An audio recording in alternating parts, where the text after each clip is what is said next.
ప్రార్థన చేసుకుందాం. పరిశుద్ధుడా, మీకే స్తుతులు స్తోత్రాలు చెల్లిస్తూ ఉన్నాం. ఈ ప్రాతకాల ఆరాధనలో తండ్రి, మీ సన్నిధి నిత్యము మాతో ఉంచండి. ఆరాధన అంతటలో మహిమ ఘనత ప్రభావాలు మీకు ఆరోపిస్తూ యేసు ప్రభు వారి పరిశుద్ధ నామమున వేడుకొనుచున్నాము తండ్రి. ఆమేన్.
ప్రియులారా, ప్రభు పేరట శుభాలు. జన్మదినాలు, వివాహ దినాలు జరుపుకుంటున్న కుటుంబాలకు యేసుక్రీస్తు ప్రభు పరిశుద్ధ నామమున పండు prince and sisters YouTube channel ద్వారా శుభాలు తెలియజేస్తున్నాం. మీ కొరకు ప్రార్థన చేస్తా ఉన్నాం. దేవుడు మిమ్మలను దీవించునుగాక. మంచిదండి, మీరంతా క్షేమంగా ఉన్నారా? ఆరోగ్యంగా, ఆనందంగా, సంతోషంగా ఉన్నారా? దేవునికి వందనాలు. మరి మొన్నటి వరకు కూడా ఎండలు, ఈ తీవ్రమైనటువంటి మండుటెండలను తగ్గించమని ప్రార్థన చేశాం. దేవుడు చల్లటి చక్కటి వాతావరణం ఇచ్చినందుకు దేవునికి వందనాలు. అయితే మరొక విషయం, ప్రార్థన చేయటం మర్చిపోకండి. మరలా వరదలు ముంచెత్తుతూ ఉన్నాయి. లోతట్టు ప్రాంతాలు ఎక్కడ ఎవరికి ఎటువంటి ఆపద ప్రమాదం కలగకుండా, అతివృష్టి అనావృష్టి కలగకుండా మనం దేవునికి ప్రార్థన చేద్దాం. మంచిదండి. ఈ యొక్క ప్రాతకాల ఆరాధన కొరకు ఏర్పాటు చేయబడిన పరిశుద్ధ లేఖనాన్ని కలిసి చదువుకుందాం. అందరము పరిశుద్ధ గ్రంథాలు తెరచి యెషయా గ్రంథము 59వ అధ్యాయము 6వ వచనాన్ని కలిసి చదువుకుందాం. యెషయా గ్రంథం 59వ అధ్యాయం 6వ వచనాన్ని కలిసి చదువుకుందాం. వారు పట్టుబట్ట నేయుటకు పనికిరాదు, వారు చేసినది ధరించుకొనుటకు ఎవరికి వినియోగింపరు.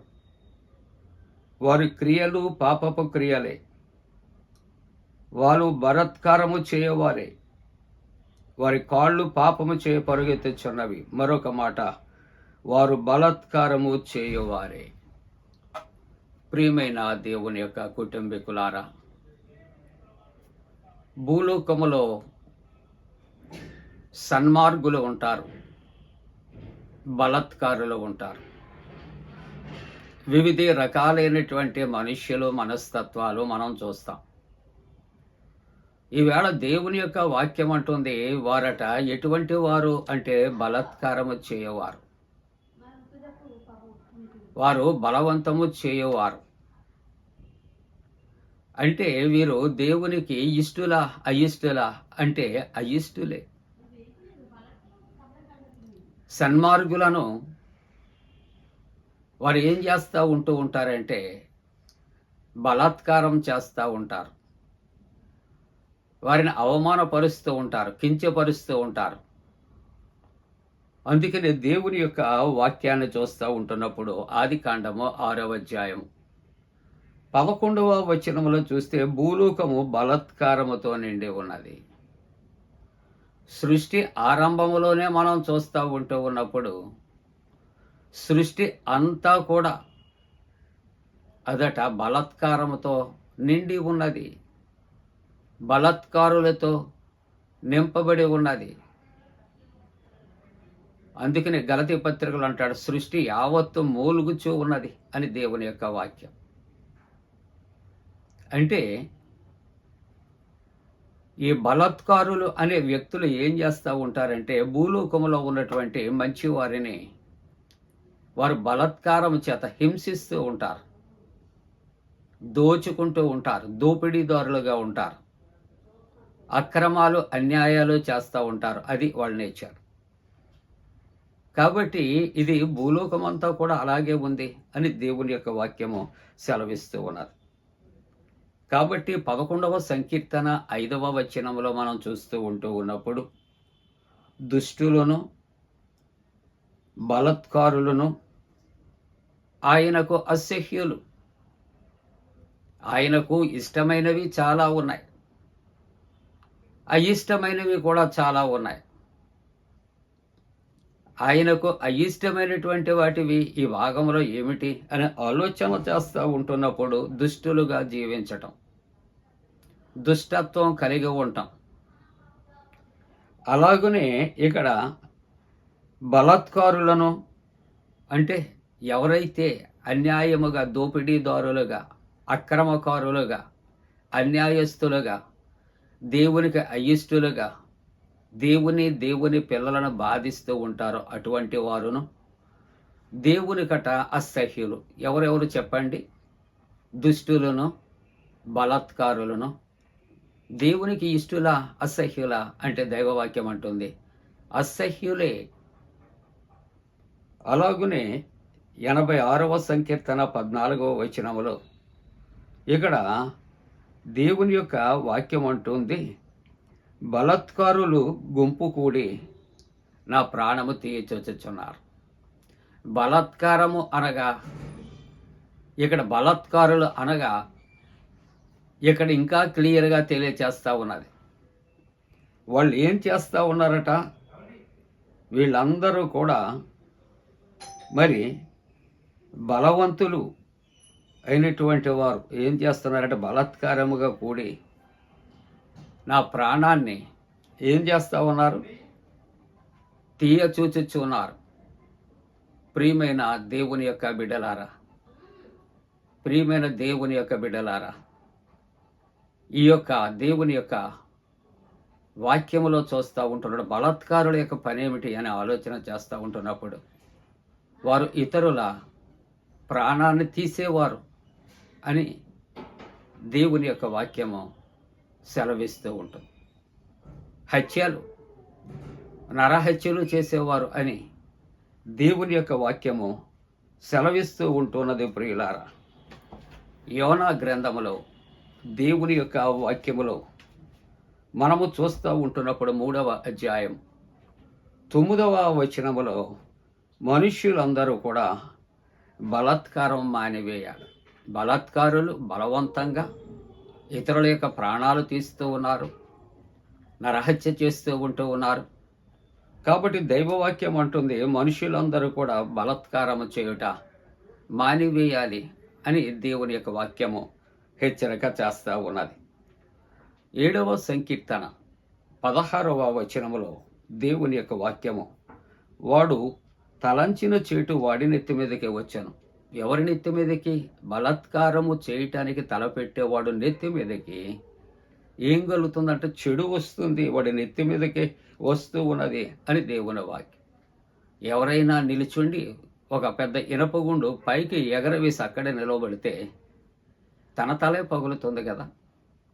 అలాగనే ఎవరైతే బలాత్కారము చేయాలి, చెడు చేయాలి, ఎవరి దుష్టత్వం చేయాలి అని అనుకుంటే అది వాళ్ళ తల మీదకే, వాళ్ళ ఇంటి మీదకే వస్తుంది అని దైవవాక్యము సెలవిస్తూ ఉంటున్నట్లుగా చూస్తూ ఉంటున్నాం ప్రియులారా. అందుకనే ఇక్కడ కీర్తనకారుడు 18వ కీర్తన 48వ వచనములో ఆయన సెలవిస్తున్నాడు, బలాత్కారము చేయు మనుషుల చేతిలో నుండి నీవు నన్ను విడిపింపు.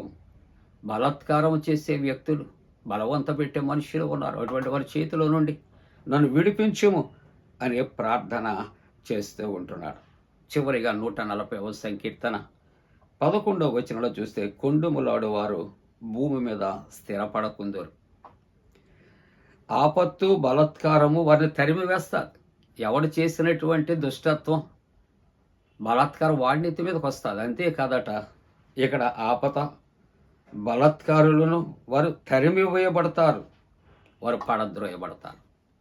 కాబట్టి ఉదయకాలపు ఆరాధనలో బలాత్కారులుగా కాకుండా, బలవంతము చేయవారిగా కాకుండా, మనము ఇతరులను నష్టపరిచేవారముగా కాకుండా, మనము సన్మార్గులుగా జీవించడానికి దేవుడు తన పరిశుద్ధాత్మకుడైన మనపై మెండుగా కుమరించునుగాక.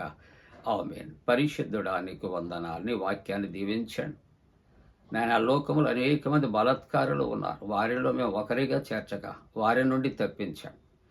జన్మదినాలు, వివాహ దినాలు జరుపుకుంటున్న కుటుంబాలను ఆశీర్వదించండి దేవా. మంచి వాతావరణం కలుగు చేయండి. ఎటువంటి వరదలు, బీభత్సం కలగకుండా తప్పించండి నాయనా. ఇదిగో పరీక్షలు రాస్తున్న బిడ్డలు, ఉద్యోగ ప్రయత్నాల బిడ్డలు, వివాహ ప్రయత్నాలు ఉన్న బిడ్డలకు జయం అనుగ్రహించి మన యేసు ప్రభు దివ్య నామమున వేడుకొనుచున్నాము తండ్రి. ఆమేన్. పరలోకమందున మా తండ్రి, నీ నామం పరిశుద్ధపరచబడనుగాక, నీ రాజ్యం వచ్చునుగాక, నీ చిత్తం పరలోకమందున వేర్చినట్టు భూమి అందు నెరవేరునుగాక. మా ఇందిన ఆహారం నేడు మా దయచే, మా ఏడల అపరాధం చేసిన వారిని క్షమించిన ప్రకారముల అపరాధము క్షమించము, శోధనలోని తెక్క కీడు నుండి తప్పించము. రాజ్యము, శక్తి, మహిమ నిరంతరము నీవే ఉన్నవి. ఆమేన్. మన పరమ తండ్రి అయిన దేవుని యొక్క ప్రేమయు, ప్రభువైన యేసుక్రీస్తు ప్రభు కృపయు, పరిశుద్ధాత్మ యొక్క అన్యోన్య సహవాసము ప్రాతకాల ఆరాధనలో ప్రభువుని ఆరాధిస్తున్న ప్రతి కుటుంబానికి తోడుగుండి సంరక్షించి కాపాడునుగాక. ఆమేన్.